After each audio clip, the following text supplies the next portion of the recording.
Welcome back to Next Level Contractor, the channel that helps aspiring and new contractors go from 0 to 5 million plus in revenue without becoming just another failed statistic. I'm your host, Michael Bourgeois, and every episode we break down the real journey of building a successful contracting business, tackling the obstacles, strategies, and insider tips that will get you to the top faster and smarter. If you're ready to level up your business, let's get into it.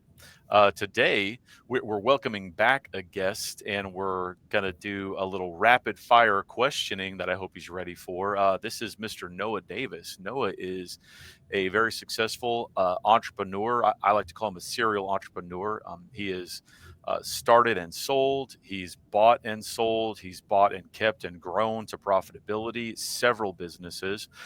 He has a contractor exam prep company, as well as a roofing and general contracting company of his own that he is a partner in. He's got his hands in a lot of different businesses, and he seems to have the Midas touch, in my opinion. So we're fortunate to have him and be able to interview him. And thank you for joining us, Noah. Thanks, Michael. Glad to be back. All right, sir. Well, we have a lot to cover today. We have a lot of questions, and we decided to compile them into a rapid fire, uh, covering the fears of starting a contracting business. So if you're ready, we won't waste any time. We'll just get right into it. Let's go. Let's go. Let's do it. I like it. All right. Question or topic number one: fear of running out of money and going broke. How do you overcome that? Okay, so fear of running out of money and going broke. So number one, you're most likely to run out of money and go broke a couple of times along your journey. So if you can get through that and realize that's going to happen anyway, then you're going to be able to get over that. The first step is you've got to learn from mistakes, and so hopefully you either are watching channels like this, or you're getting advice from somebody else about how not to go broke. But really, it's experience. Experience. Why do people who are usually older have more experience? Because they've been through more things, been through more situations that allowed them not to go broke the second or third or fourth time. But the reality is, you hear that statistic that says, the average entrepreneur or successful business person fails or goes bankrupt a few times. I mean, that's the reality. Whether you actually go bankrupt or you lose everything and have to start over, that's what's going to happen. And it's if you're running a business and you have it, you've got to get over some of the anxiety, and you're gonna have that anxiety. But if you're good at least at what you do, and you can get out there and just focus on that, then some of that will go to the back of your head, and not you won't be thinking about that all the time.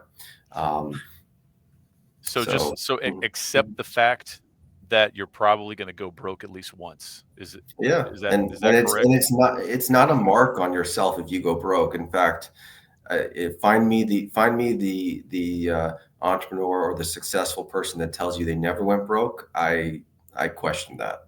I don't think many people have been through that. I think it's actually, if you've failed a couple of times, it means you're on the right path. And hopefully you took you took what you learned and you moved on from that, and you didn't repeat those mistakes. But I certainly have failed many times. And I think the majority of people who've been on this channel who will say that they've also had that happen to them. So that's just a mark of somebody who's taking risks, and ready, and trying to help their situation out to move on and learn from it. So I don't see it as an issue. I see it as a stepping stone that's necessary to get you to the next level. So going broke is a mark of success in a way. It's a rite of passage almost. Yeah, yeah, exactly. So suck it up, Buttercup, is what Noah said. I'm just going to quote you on that. Okay, Okay. sure. Yeah. So no, but once you accept the fact that it is part of the path to success is making big mistakes to get big success, and that could mean that your bank account goes to zero or into the negative. Right. Right. Then just accept it, internalize it, and don't be scared when it happens because it's just part of the Exactly. journey. Okay. Thank you Yeah. very much. All right. Fear of failing and having to go back to a job. All right. This was one of my biggest fears.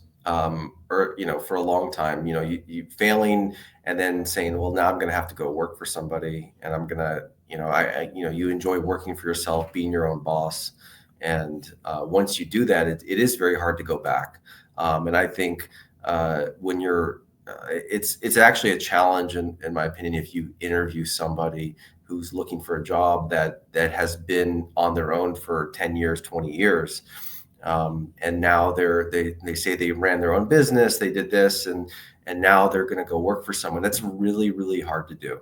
So the reality is, I think people who have that bug in them, that they've experienced that, it's very hard to take direction from somebody again.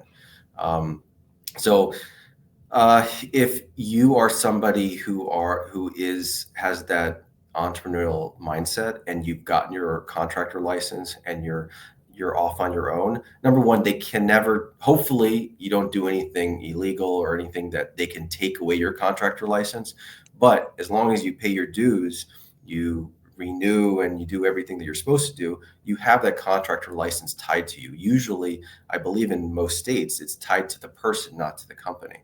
So whether you fail at ABC company, well, there's always XYZ company. So, you still are that contractor that you got your license, and you went through, you got your test, you did the test, you did the hard work, and now you can say you've been a contractor doing for X amount of years. And, you just, and also whether you have to take a job for a short period of time while you get back on your feet, that may have to happen. But it's, I think once you have that license, it sticks with you. So Yeah, I agree. And to add on to that, if your kind of worst case scenario is going broke and getting a job with tons of work experience, so it probably wouldn't be an entry level job anyway because you have a contractor's license and a tremendous amount of trade experience. So, I mean, your worst case scenario is somebody else's really good life. So right, not that big of it, and it would be temporary, like you said. So nothing to really fear there. right. All right. Ooh, fear of licensing and permits holding them back. So just don't worry about Mhm. getting a permit, right? Right. So No. yeah, yeah. I mean, just talking about licensing, uh, like unlike degrees, this is in my opinion, degrees, just because you have a degree doesn't mean and this is when you go work for a big company, degrees matter, right? How many do I have a master's in this and that? But try bringing your master's degree to a small business. What do you think a small business thinks about your master's degree? It doesn't really, it means you had a bunch of schooling. To me, if you're coming in advertising all your degrees, it means showing that you may not have a lot of experience. And in small businesses, which the majority of businesses in the country are small businesses, especially contractors, they don't really care about your degrees. They care about what licenses you have, because licenses mean you can actually do things like pull permits and things like that, and what experience have you had. So getting a license is a forever thing. If you get your general contractor's license and now you want to grow your business and you want to go get your roofing license or solar license, whatever it is, it's you go through the hard work, and it opens up new opportunities. So don't make that a fear of yours. The biggest fear, I think, of licensing is the actual testing time, right? How long am I going to have to study? How long do I have the time to even get through this? I'm working another job. How am I going to do that and juggle both at the same time? You got to put in the hard work. That means you got to put in the nights and weekends during that time that you are trying to get that license. It's going to be hard work. It's not going. No one said it's going to be a cakewalk. You're going to have to juggle three different things going on: your life, your family, your preparation time. And going back to school sucks, especially for people who've been out there. And so you just got to jump back in with both feet. and you just got to go for it, because once you've done it, you're not going to have to do it again. And you've got that, and that accreditation sticks with you. Again, you hold the license personally, not the company. So you get to go when if you're the one carrying all the value. So if you're going to move on to a different opportunity, you can take your bag and go with them. Um, and permitting, if uh, get expert help. That's all I can say. If you're trying to get up new opportunities in other markets, I can say that if you it's better to pay a little bit of money to get somebody to do some of the hard work for you, so that you don't have to deal with that. Think about your time as being a little bit more valuable than $20, $30 an hour paperwork time. Yeah, absolutely. And you're right about that licensing. Like the fear of getting that license, the fear of the testing. Yeah, it was as a I had success as an employee in the trades for a long time. Mm, Made a lot of money as an employee in trades, and it was tough to make myself want to go get a license to have a shot at losing all my money, right? I mean, that like what you said, you're gonna go broke trying to succeed at least once or twice. So yeah, that's for sure. But it is well worth having the license. Absolutely. mm. All right. So fear of not getting paid and clients screwing them over. Well, number one, your clients are gonna screw you over. That's what's gonna happen, because there are bad clients out there, and you're not gonna know that until hopefully over time you start to recognize those opportunities. I mean, those you recognize those telltale signs that they are a bad client, and you won't work with them. So I think that you're gonna see that, but um, there will be clients who don't pay you. Have a great process for what happens when they don't pay you. Recognize this is going to happen. Don't let it ruin your whole company and ruin your day. Really, mentally, you get so emotional about it that you can't focus on anything else, and you go after that client. I'm gonna sue them. I'm gonna do everything I have to do, and but have a process where you have a lien lawyer, somebody ready to go, who, if you follow these procedures, step one, you do whatever you're supposed to do for your company. You follow a process, and then at a certain point, you have a hard deadline, and you send it off to the lawyer and let them follow the process, and realize that a percentage of your clients are not going to pay. But I'm telling you, when they get the lawyer letter, when they get a lien placed on their home, things turn around very quickly.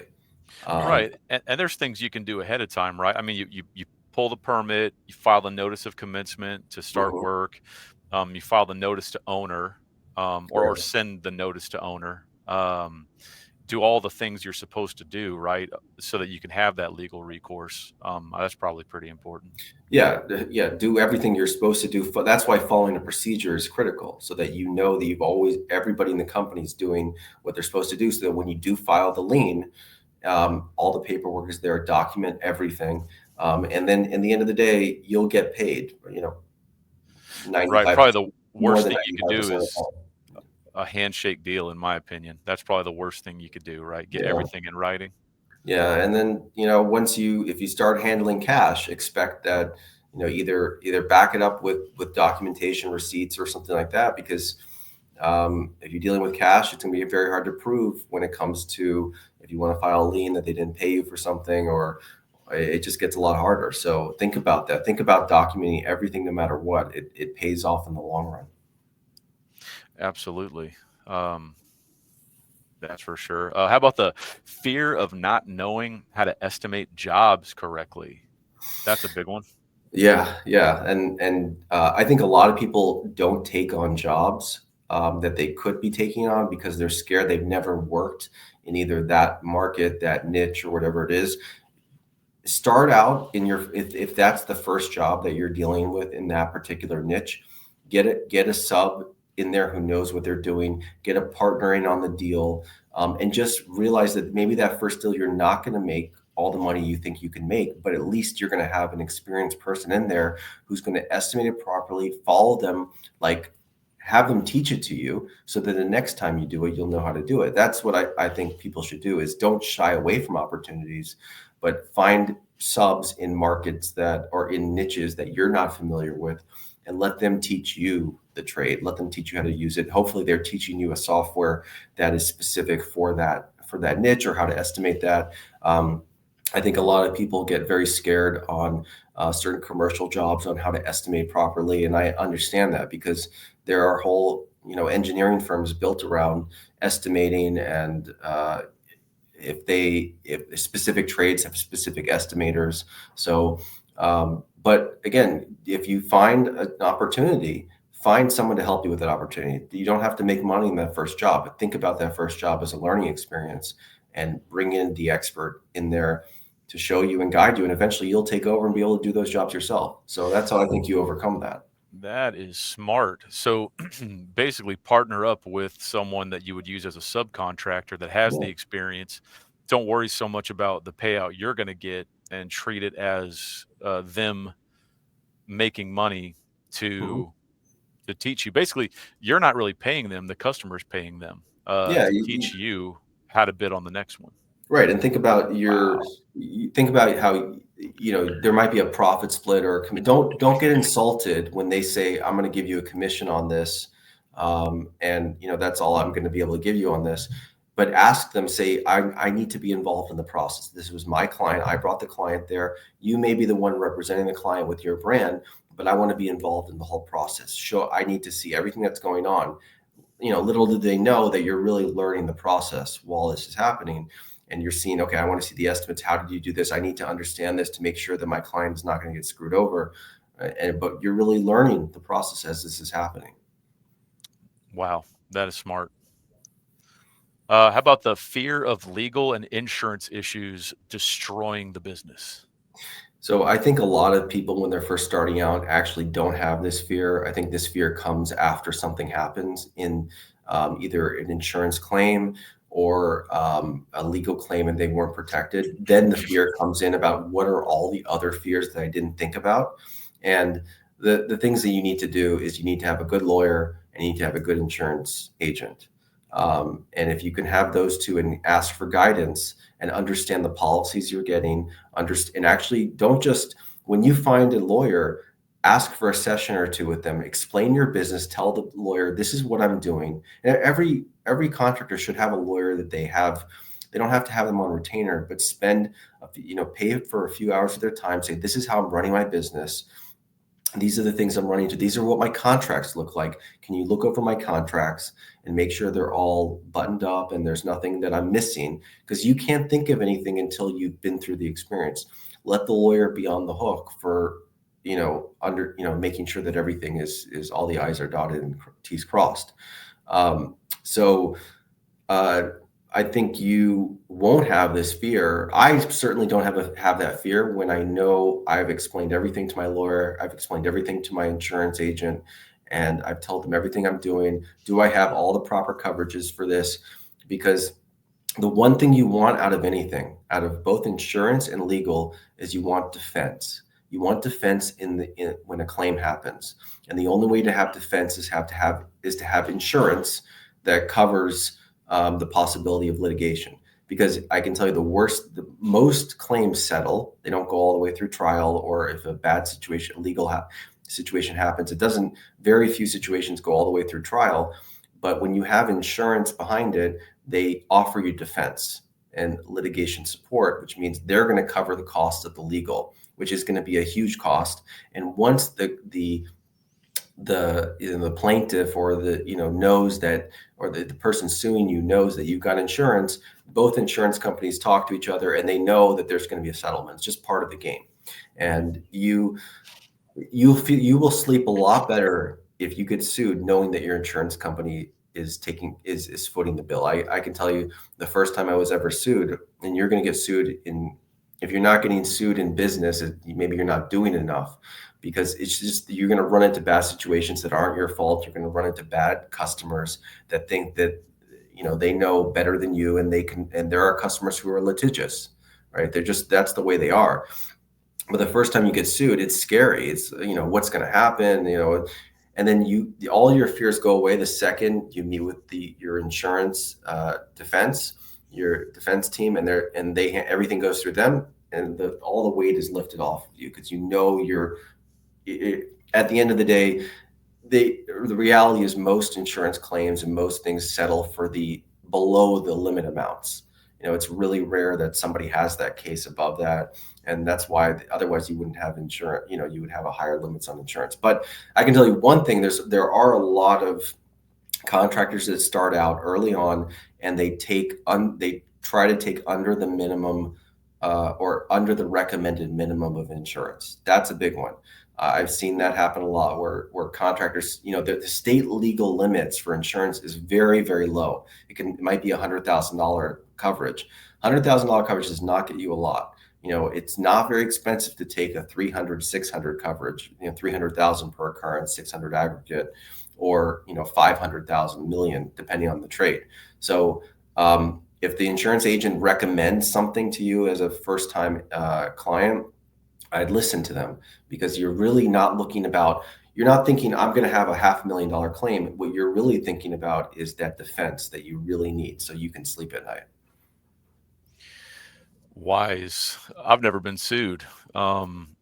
So that thought is scary. Yeah. So insurance that covers legal, that is huge.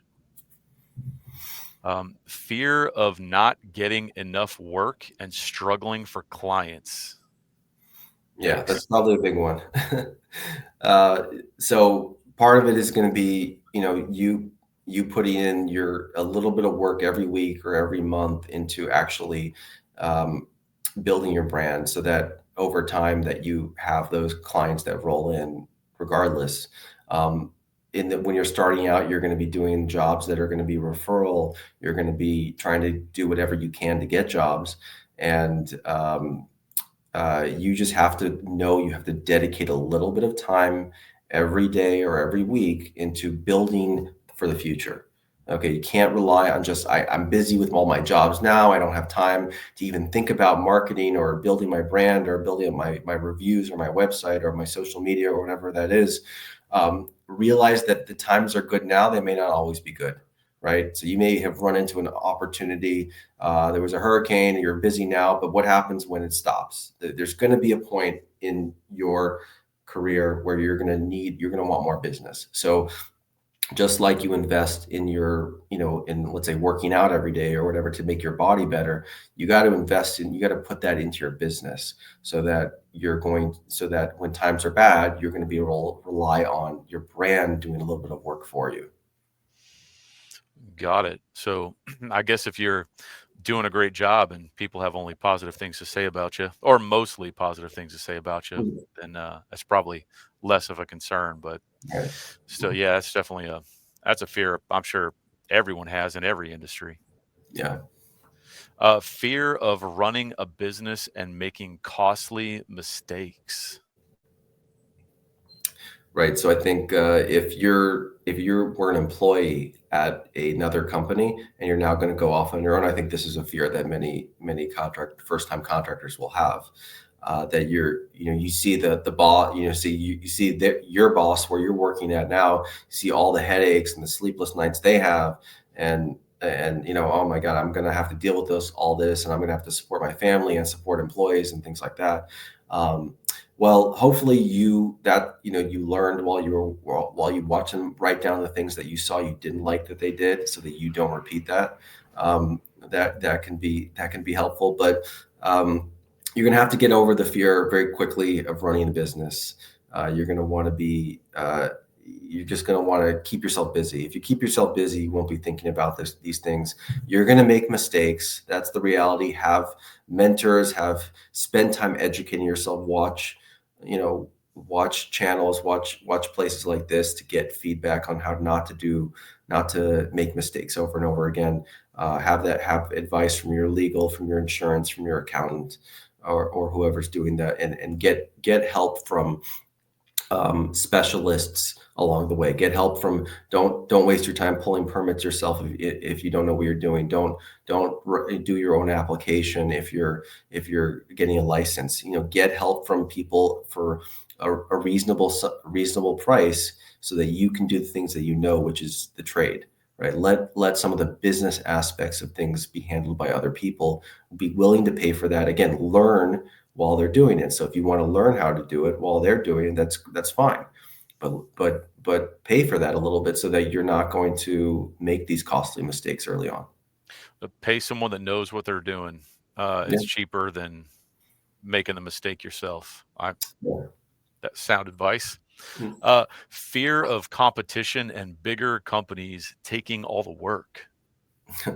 I think I I think this fear usually doesn't happen necessarily early on, but this fear happens as you're starting to get bigger and you're starting to realize when you start to think about marketing and you're marketing against competition.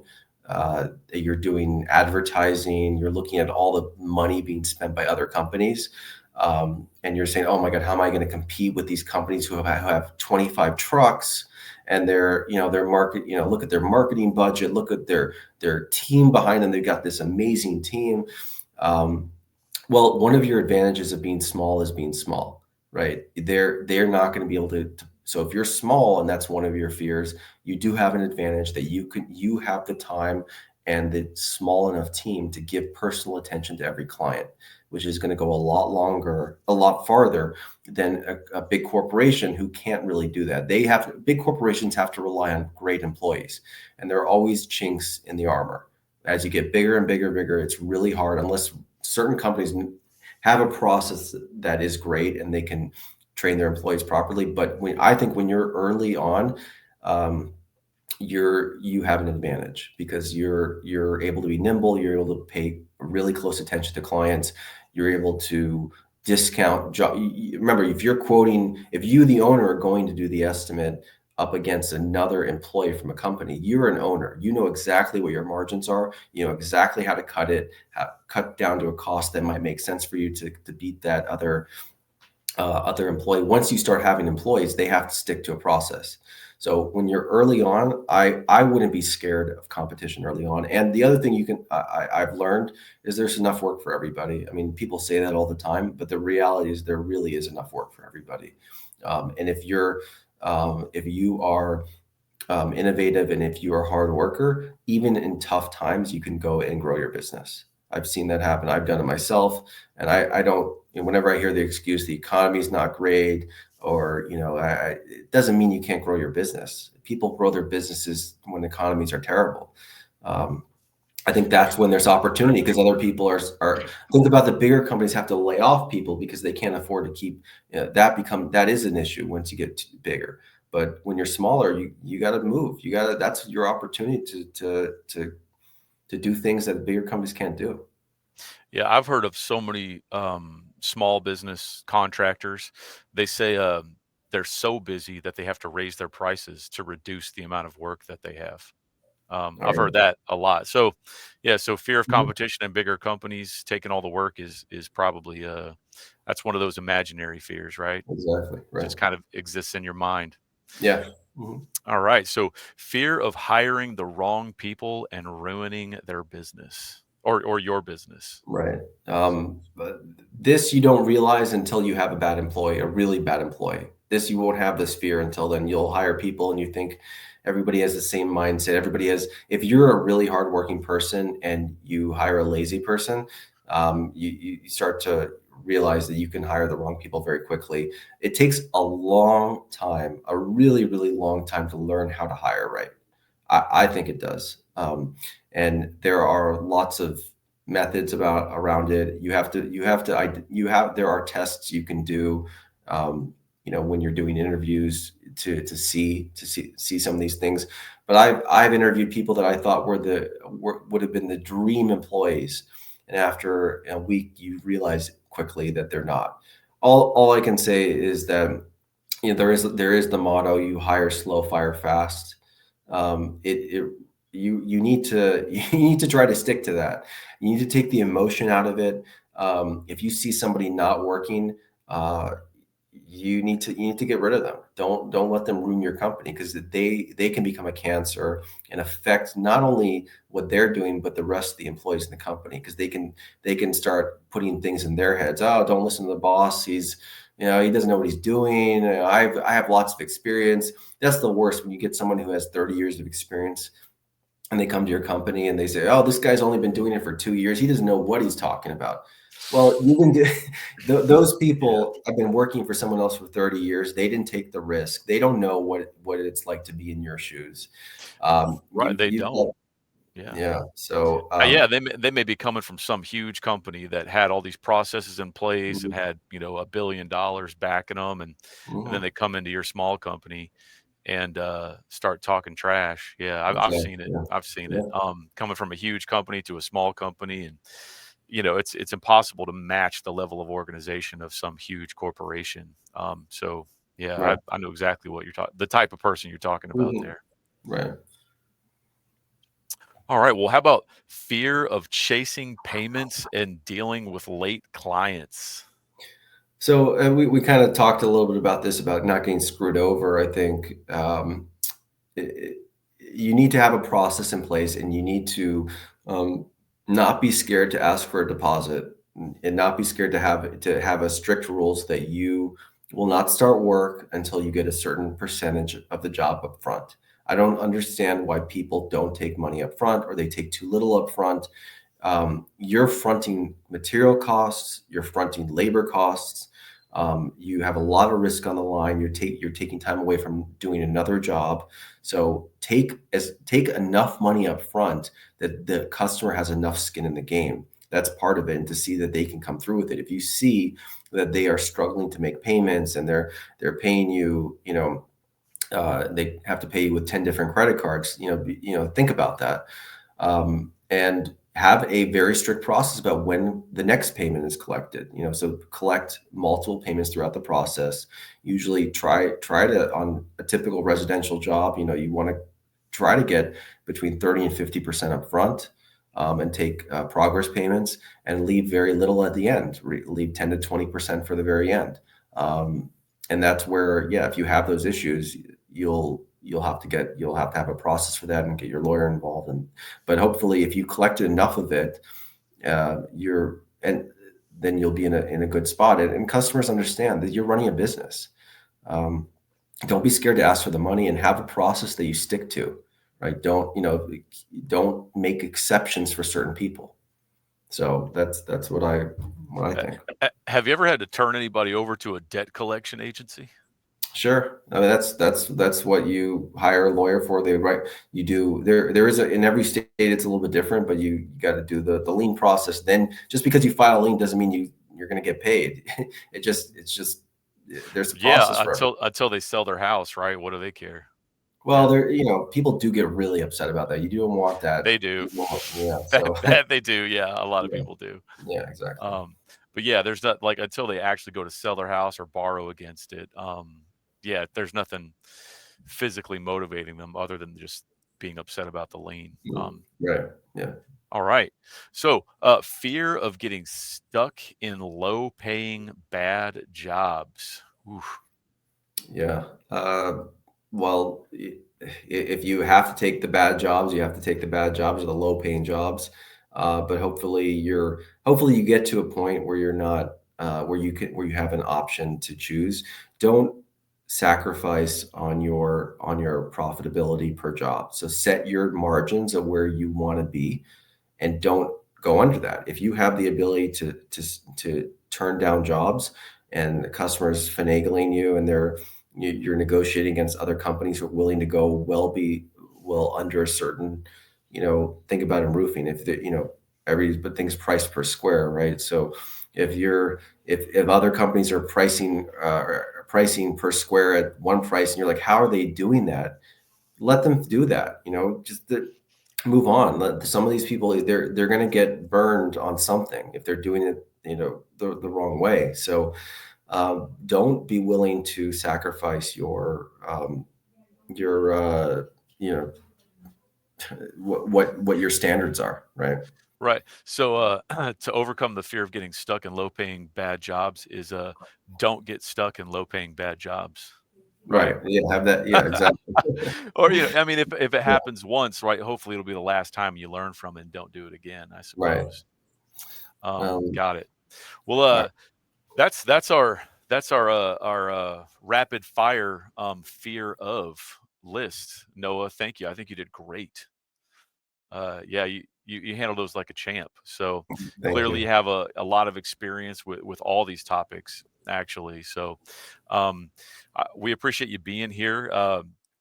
I know you have to go. I know you have to run, so I won't keep you. Uh, I'll just say if you're watching this or if you're listening to this and you got something out of it, then please subscribe to the channel, like, share, help us out, help us grow so that we can continue to keep it going and make more videos. And if you have any video suggestions, leave a comment, let us know.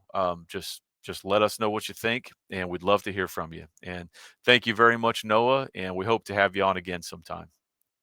Thanks, Michael. See you later. Bye.